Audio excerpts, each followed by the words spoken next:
Welcome to Dating While Disabled. Oh, the shame, the horror. Yes. We'll examine, well, exactly that. What it's like to date slash, slash. Bad choice of words. This isn't Friday the 13th. Or is it? Anyway, date or be in a relationship when you're disabled. Now, I've had this video be requested more than once, so I figured it was time. Again, before we start, please subscribe to the YouTube channel and or follow me on Instagram. Thank you. Okay? So, dating while disabled. It's a huge topic, right? And there's no way we're going to cover it all in one video. So instead, we'll just make it into an ongoing series. Boy, we got a few series going right now. I got to keep a list. Anyway, I digress. Dating while disabled, right. This is where we'll talk about the issues of finding, starting, and being in a relationship with someone disabled or chronically ill, because there's a lot to talk about there, right? And I really want to try to get it right, because I know there are so many of you out there, like me, who are just not lucky in love, as the saying goes, waiting for that meet cute that never seems to come. So I think the logical place to start is the whole how much, how soon question. The should I, shouldn't I, let the cat out of the bag, keep the cat inside the bag, spill the beans, keep the beans unspilled, unspoilt, whatever.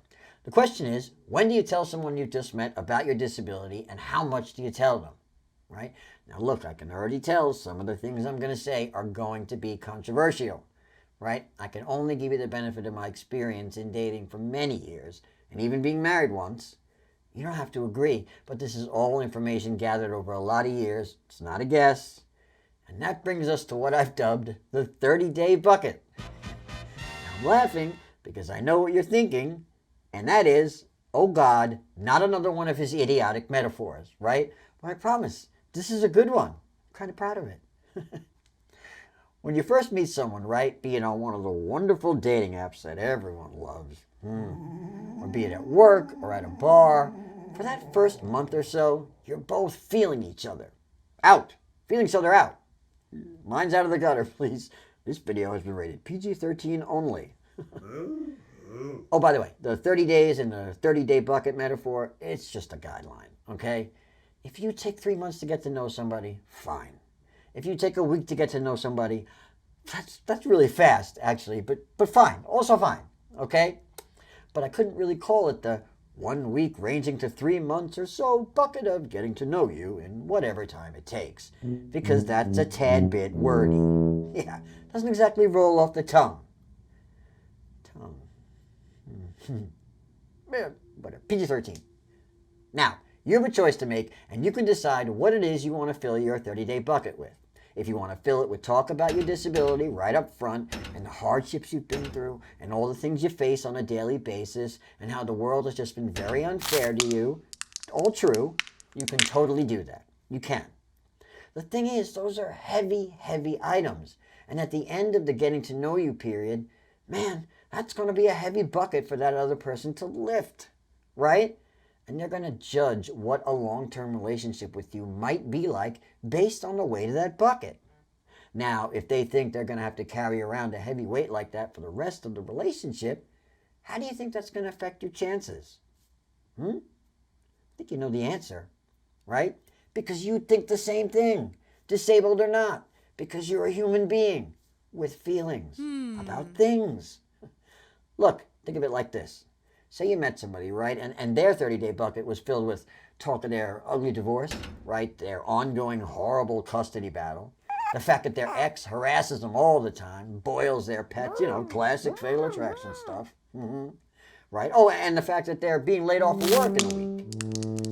You'd know exactly what you'd think when you lifted that heavy bucket. You'd assume that it was going to be nothing but problems, right?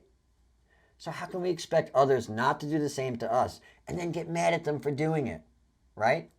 Now, on the other hand, say you fill your 30-day bucket differently. Sure, you put in some stuff about your disability right at the base, but you also put in other things that make you you because you are more than just your disability, right? You put in that you like video games, and you put in that you sing in the car, with the windows open, right? And you put in a cookbook because you like to cook. and you put in that you like old music from the 1920s because, hey, I gotta be me, right?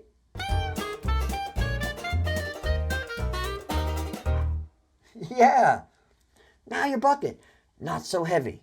Sure, it's a little weird, but hey, take it from me. The weird buckets are usually the most interesting. Now, when the person goes to lift that bucket to try to judge what a relationship with you will be like, it's not going to be all heavy life or death stuff. You're going to have some great other things in there.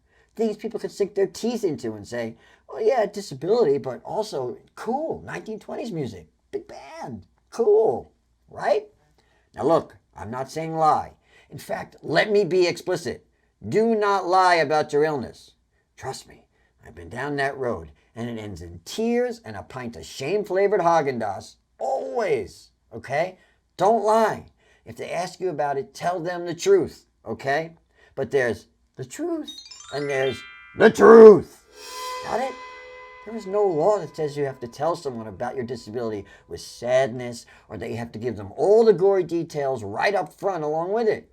You can mention it and then move on, okay? Yes, I have rheumatoid arthritis. You know, it affects my joints and some other things, but I handle it most days. You know, I'm used to it by now, which is different from, yeah, I have rheumatoid arthritis. I'm disabled. It's the pain of my existence. What do you mean? I get up every day, right? There's a darkness that threatens to swallow me whole if I relent for even 1 second.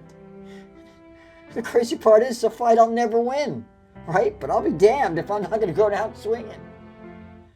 Okay, wow, you're a ray of sunshine. Check, please, right? You get what I'm saying? Fill your 30-day bucket with your disability and also the things that make you you.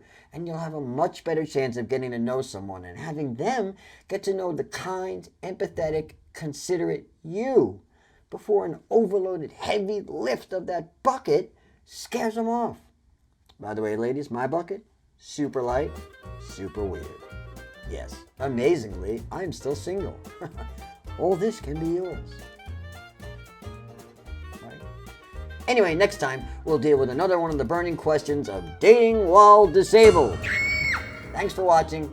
As always, comment, email, I'll respond. Please follow, subscribe, profess your own dying loyalty for me. You know, the huge.